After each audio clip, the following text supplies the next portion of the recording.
Hayes stepped out of the transport ship and looked at the massive structure before him. The Galactic Council's observation chamber was a work of crystal and light.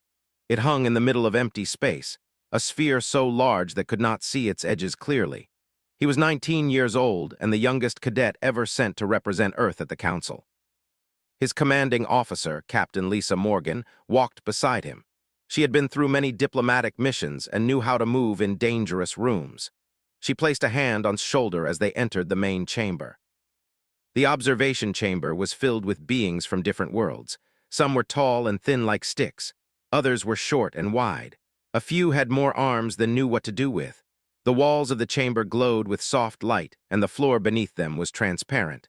Above, below, and around them was the vast darkness of space.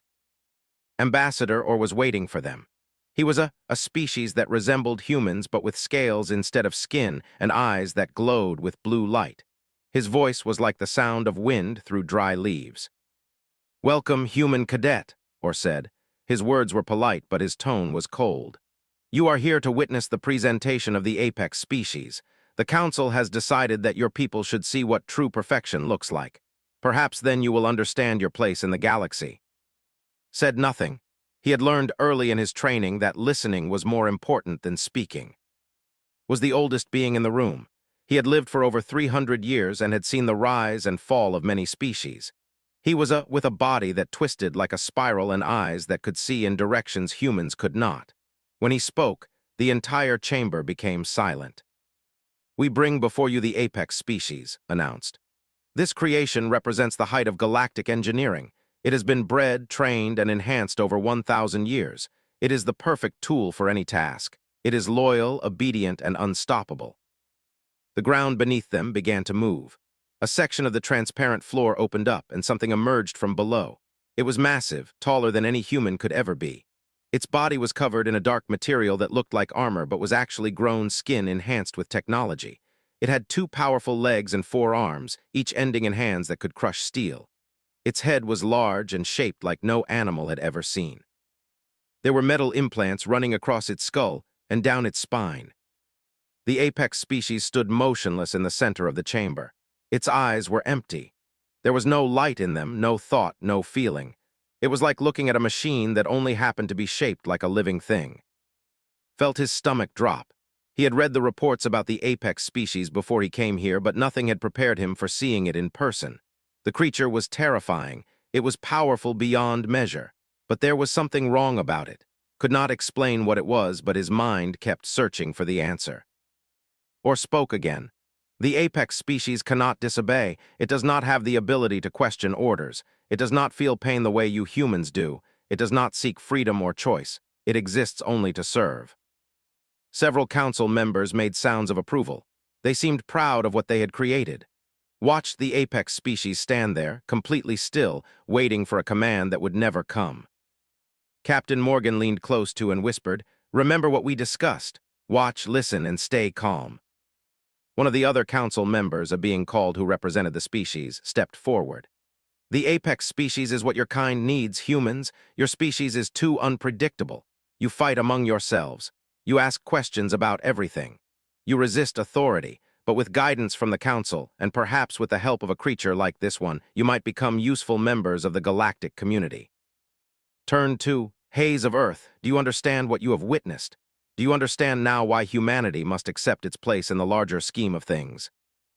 Took a breath. The words of the council were meant to be final. They were meant to show human weakness and alien superiority. But was 19 years old, and he had not yet learned to accept things that did not make sense to him.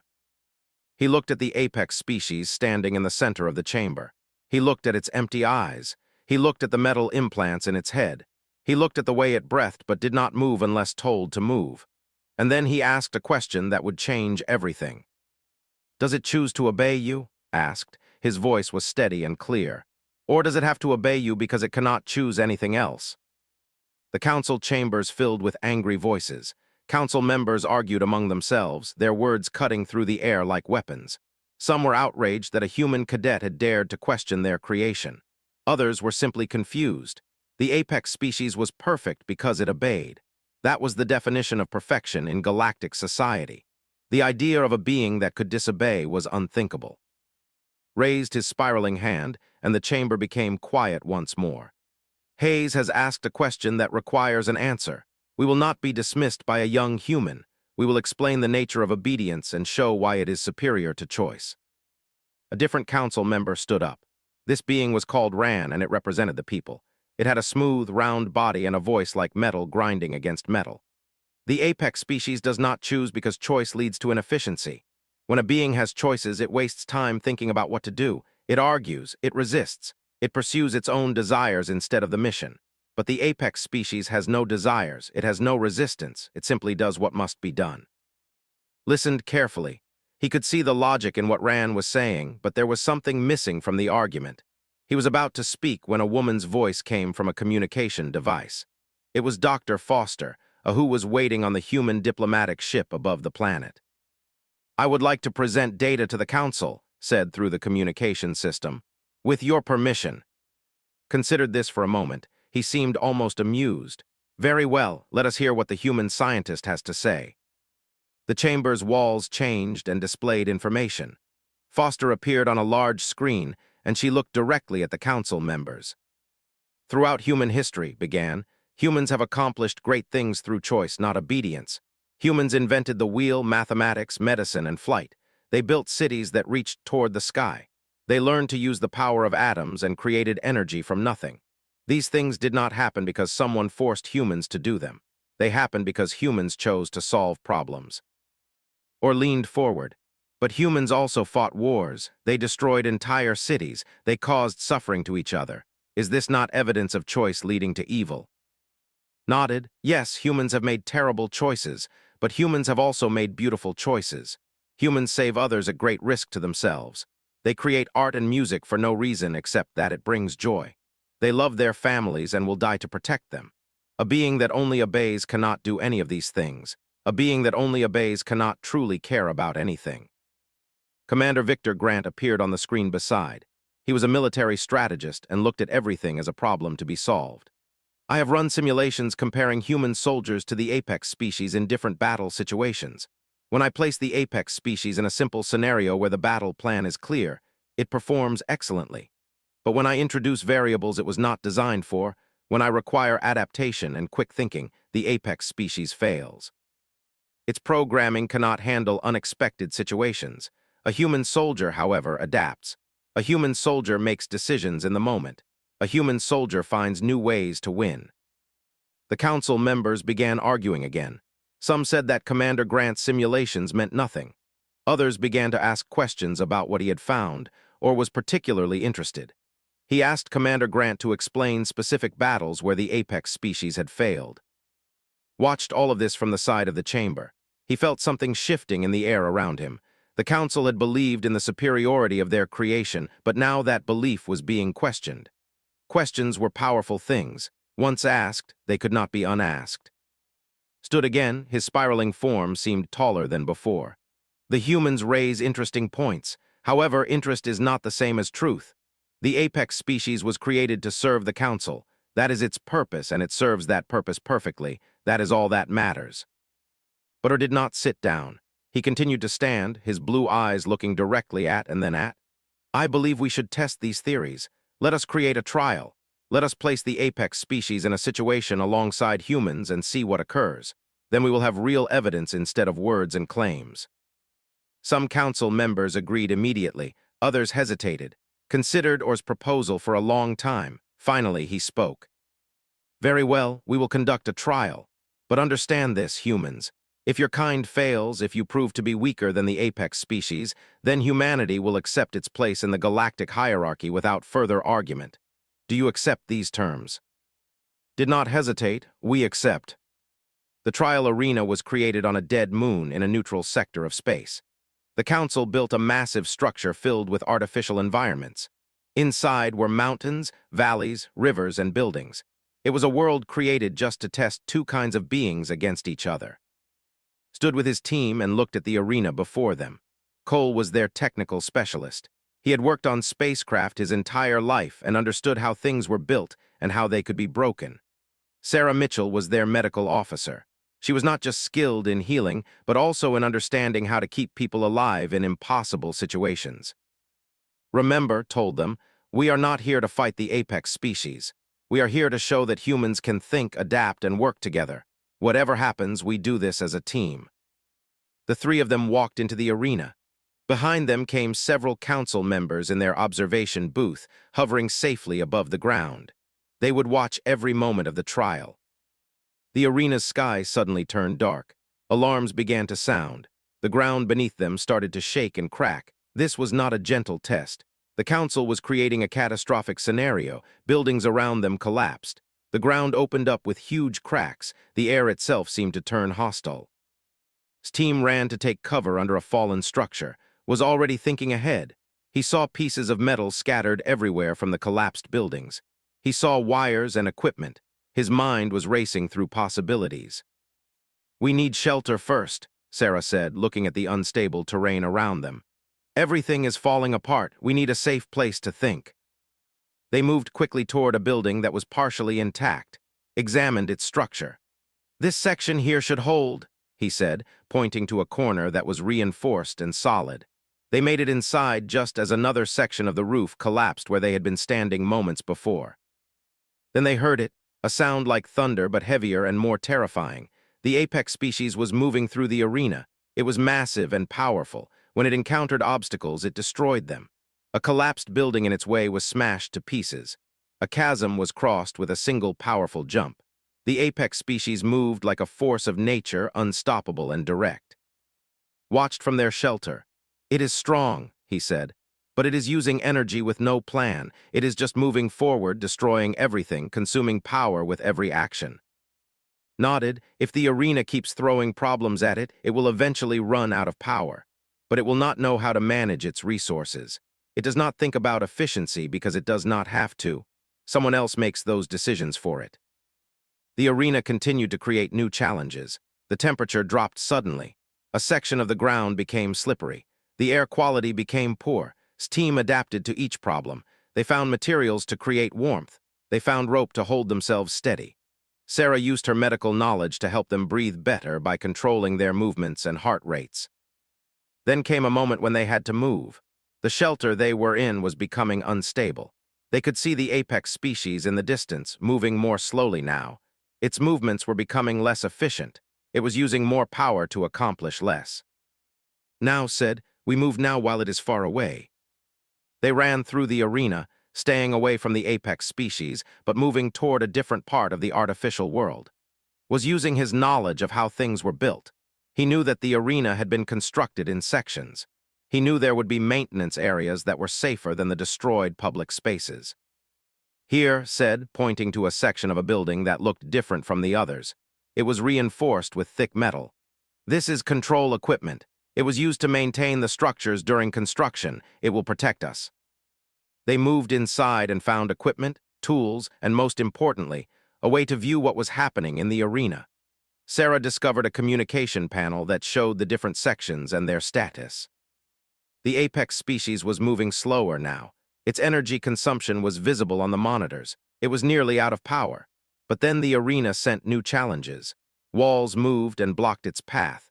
The ground beneath it became unstable. The creature tried to use force to overcome every obstacle, and with each action it wasted more energy. Realize something important. It cannot change its strategy. It can only do what it was programmed to do. It solves problems through force because that is the only solution it knows. But the arena is designed to punish force. The arena requires adaptation. And then in the central chamber of the arena, team and the apex species came face to face. The creature was weakened now, its movements less precise. But it was still terrifying. Its forearms could tear humans apart. Its strength was still greater than any human could match. We cannot fight it, Sarah said. We cannot win in a direct battle. Looked at the apex species. He looked at the ground around them. He looked at the structures nearby. He understood what needed to happen. We do not fight it. We use the arena against it. We use what it cannot do. Worked quickly, using equipment and knowledge to weaken the floor beneath the apex species. Sarah positioned them where they could help each other escape. Watched the creature's programming, predicting its movements, predicting how it would respond to each new problem. When they were ready, called out to the creature. It turned toward him. Its programming told it to eliminate the threat. It began to move forward. But and his team moved too, creating a situation that the apex species had no answer for. It fell into a section of the arena that had prepared. It was not dead, but it was trapped and unable to escape through strength alone. The observation booth erupted into chaos. Council members were shouting, arguing, demanding explanations for how their perfect creation had been defeated by 3 humans. Some wanted its team destroyed immediately. Others wanted to examine what had happened more carefully. The voices of the council members mixed together in a storm of anger and confusion. And Sarah did not move. They stood in the arena watching the apex species. The creature was still trapped in the section had created. Its body was not damaged, but it could not escape. The metal implants on its head were still glowing. Its eyes were still empty. Then something changed. The apex species began to struggle differently. It was not trying to use force anymore. Instead, it was examining its surroundings. Its movements became more careful, more thoughtful. One of its 4 hands was moving across its own head toward the metal implants that ran down its spine. "Something is happening to it," Sarah said, pointing. The creature's neural suppression system was malfunctioning. The impact and stress of being trapped had damaged some of the control implants. For the first time in its entire existence, the apex species was experiencing something it had never experienced before. Freedom. Not physical freedom, but freedom of thought, freedom of choice. The empty eyes of the creature began to change. Light came into them, real light, not the artificial glow of the neural implants. The creature looked its team, and in that look was something that had never been in that face before. Fear, real fear.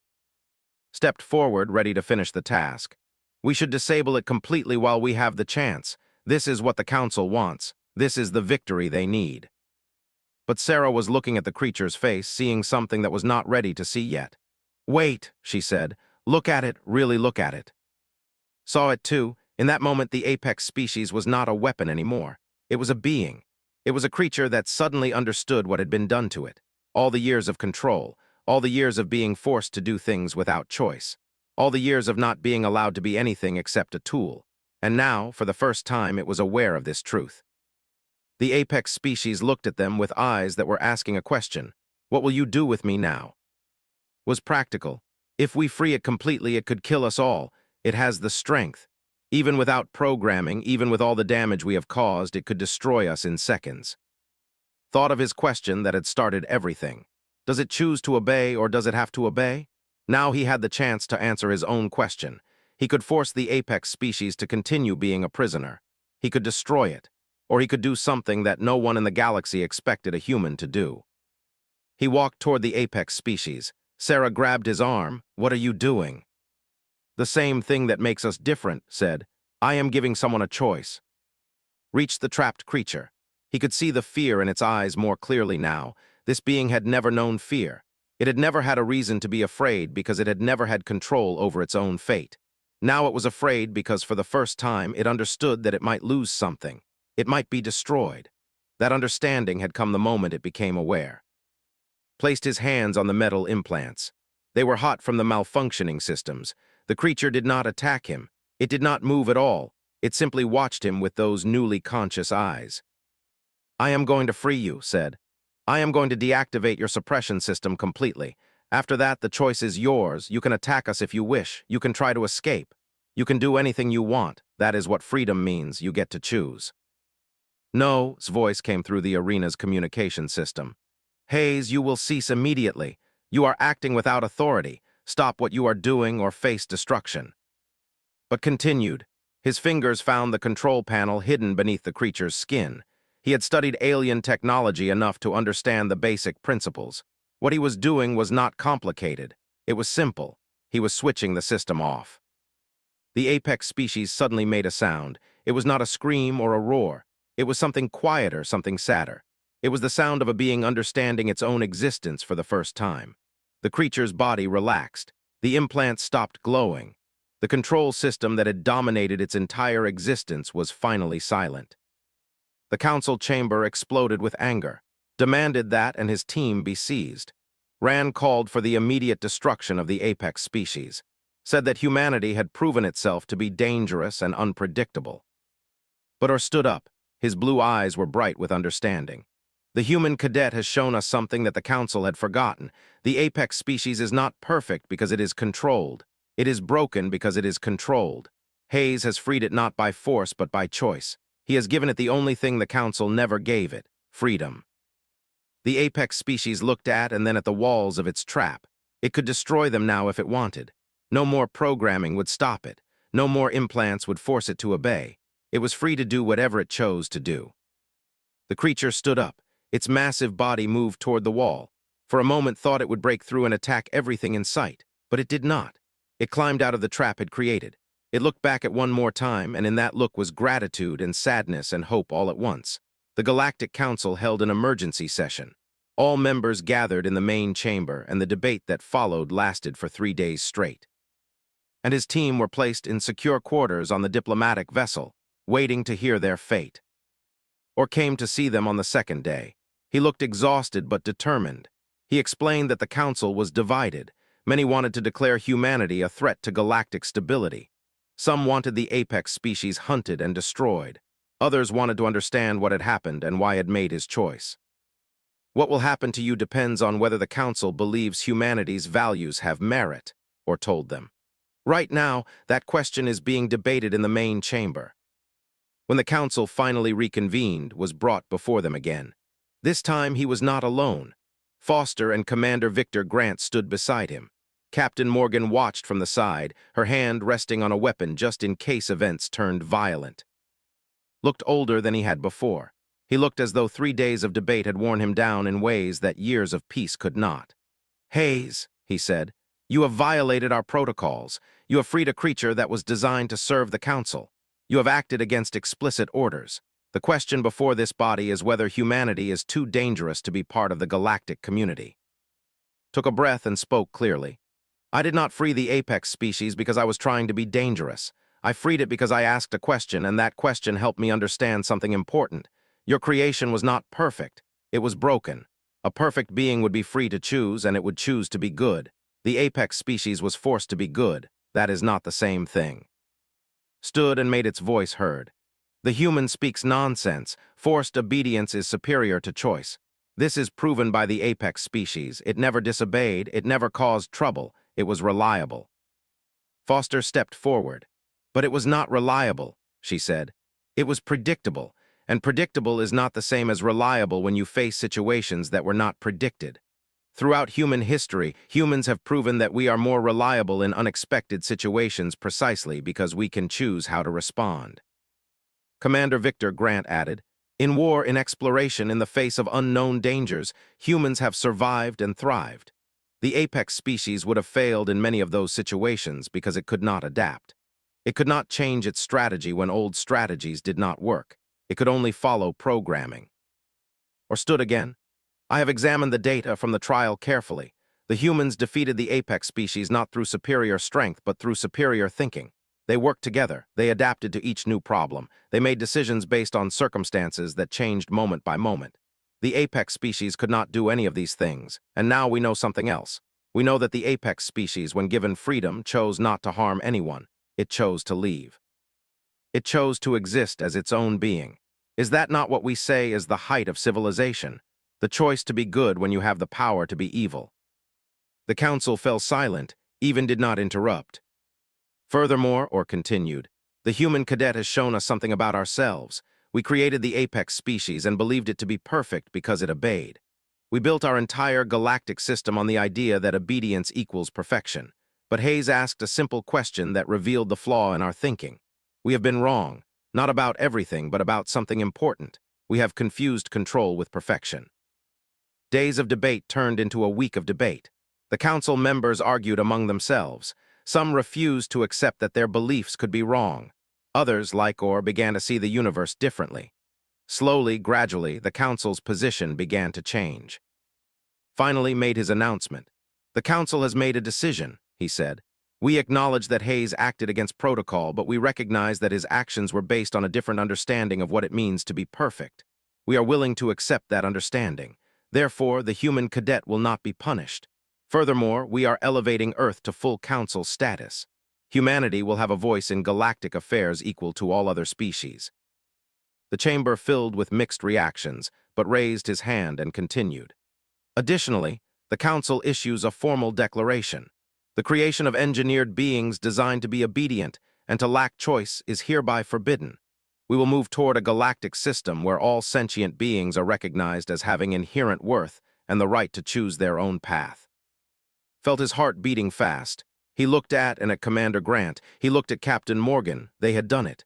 They had changed something fundamental about the galaxy. Or approached after the session ended.